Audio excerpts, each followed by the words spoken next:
2025년 초 전북 전주에 사는 68살 최성자 씨는 건강검진에서 당화혈색소가 8.2%라는 결과를 받았습니다. 의사 말로는 정상 범위인 5.7%를 한참 웃도는 수치였고 공복혈당도 155mg/dl로 당뇨 합병증 위험이 매우 높은 상태였습니다. 그런데 최성자 씨를 더 놀라게 한 건 검사 결과보다 딸의 말이었습니다. 엄마, 요즘 발 뒤꿈치 피부가 딱딱해지고 상처도 잘 안 낫는 것 같아요. 예전엔 하루 종일 시장을 돌아다녀도 멀쩡했는데 요즘은 조금만 걸어도 숨이 차고 피곤해 하시잖아요. 최성자 씨는 그때서야 문제의 심각성을 깨닫고 생활을 완전히 바꾸기로 결심했습니다. 그리고 불과 6달 만에 당화혈색소를 절반 가까이 낮추는 놀라운 변화를 만들었습니다.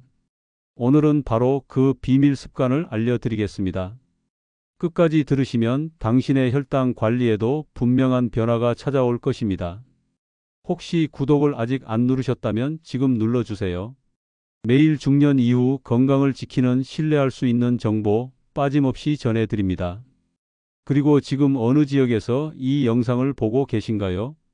댓글로 남겨주시면 다음 영상에서 더 가까이 다가가겠습니다. 첫 번째 이야기입니다. 하루 3번의 식사 시간을 고정하다. 최성자 씨가 당화혈색소를 낮추기 위해 가장 먼저 한 것은 식사 시간을 정확하게 지키는 것이었습니다. 이전에는 아침을 거르고 점심을 늦게 먹거나 저녁을 밤 9시 넘어서 먹는 일이 잦았습니다.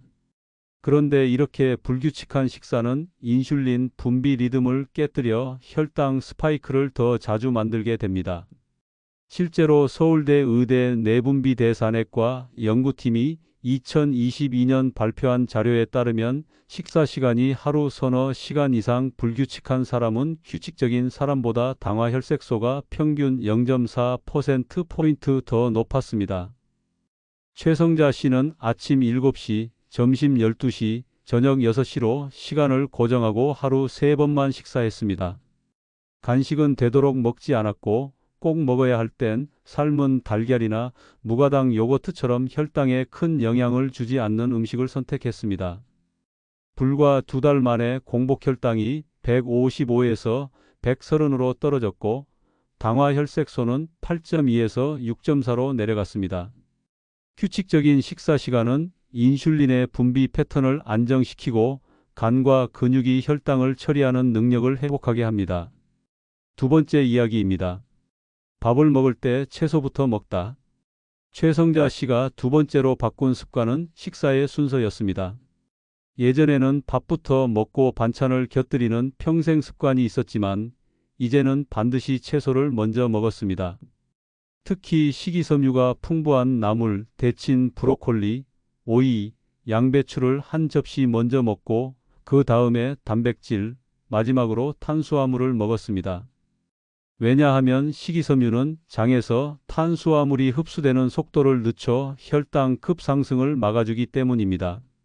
일본 가나가와 대학의 임상실험에서도 당뇨 환자가 식사 순서를 채소 단백질 탄수화물로 바꾸었을 때 식후 혈당이 평균 40% 이상 낮아진 것으로 보고됐습니다.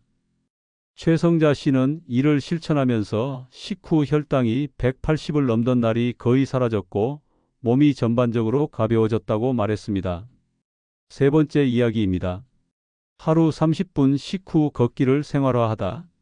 최성자 씨는 식사 후 바로 소파에 앉거나 TV를 보던 습관을 완전히 버렸습니다. 대신 밥을 먹고 15분 정도 집안일을 하거나 정리한 뒤 반드시 30분 이상 걷기 운동을 했습니다.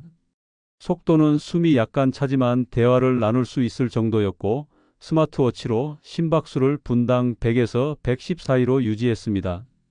미국 당뇨학회에서는 식후 걷기가 혈당 조절에 매우 효과적이며 특히 식사 후 20분에서 30분 사이에 시작하면 혈당 상승 곡선을 크게 완만하게 만든다고 발표했습니다. 최성자 씨의 경우 이 습관을 시작한 지 석 달 후 당화혈색소가 6.4에서 5.8로 떨어졌고 체중도 3kg 줄었습니다. 걷기는 근육을 움직여 포도당을 에너지로 소모하게 하고 인슐린 감수성을 높이는 가장 간단한 방법입니다. 네 번째 이야기입니다. 혈당에 좋은 지방을 매일 챙기다. 이전까지 최성자 씨는 기름을 되도록 줄이고 샐러드도 소스 없이 먹는 편이었습니다. 하지만 혈당 관리에는 건강한 지방이 꼭 필요하다는 것을 알게 되었습니다. 올리브 오일, 아보카도, 아마씨, 호두 같은 식품을 매일 섭취하면 혈당 변동폭이 줄고 인슐린 저항성이 개선됩니다. 하버드 공중보건대학 연구에 따르면 단일 불포화 지방과 오메가3 지방산 섭취가 높은 사람은 그렇지 않은 사람에 비해 당화 혈색소가 평균 0.4%포인트 낮았습니다. 최성자 씨는 아침 요거트에 아마씨를 넣어 먹고 점심 샐러드에는 올리브 오일을 뿌리고 저녁에는 생선구이를 주 3회 이상 먹었습니다. 이 습관은 혈중 중성 지방을 낮추고 간과 근육이 혈당을 효율적으로 흡수하게 도왔습니다. 다섯 번째 이야기입니다. 혈당과 항산화 모두 잡는 영양제를 활용하다. 최성자 씨는 생활 습관을 바꾸는 것과 함께 혈당 조절에 도움이 되는 성분이 들어간 영양제를 병행했습니다. 알파리포산, 마그네슘, 비타민 D, 크롬, 그리고 식물성 폴리페놀 성분이 대표적입니다. 알파리포산은 인슐린 감수성을 높이고 마그네슘은 포도당 대사 효소의 작용을 돕습니다. 특히 크롬은 혈당 조절 호르몬의 작용을 강화하며 폴리페놀은 활성산소를 줄여 췌장의 베타세포를 보호합니다. 국내 한 연구에서도 알파리포산을 하루 600mg씩 석 달간 복용한 제2형 당뇨 환자의 당화 혈색소가 평균 0.8%포인트 낮아졌습니다. 최성자 씨는 꾸준한 섭취로 당화 혈색소를 5.8에서 5.3까지 떨어뜨렸고 지금은 합병증 걱정 없이 일상생활을 하고 있습니다. 오늘 이야기 정리해 볼까요? 당화 혈색소를 낮추는 5가지 핵심 습관은 규칙적인 식사 시간, 채소부터 먹는 식사 순서, 식후 걷기, 건강한 지방 섭취, 그리고 혈당과 항산화에 좋은 영양제 활용입니다. 이 5가지만 지켜도 혈당 관리에 눈에 띄는 변화를 경험할 수 있습니다. 다음 영상에서는 당뇨 환자의 아침 혈당을 안정시키는 특별한 하루 시작 루틴을 알려드리겠습니다. 구독해 두시고 놓치지 마세요. 여러분의 행복 노후 비책이었습니다. 오늘도 건강하고 행복한 하루 보내세요.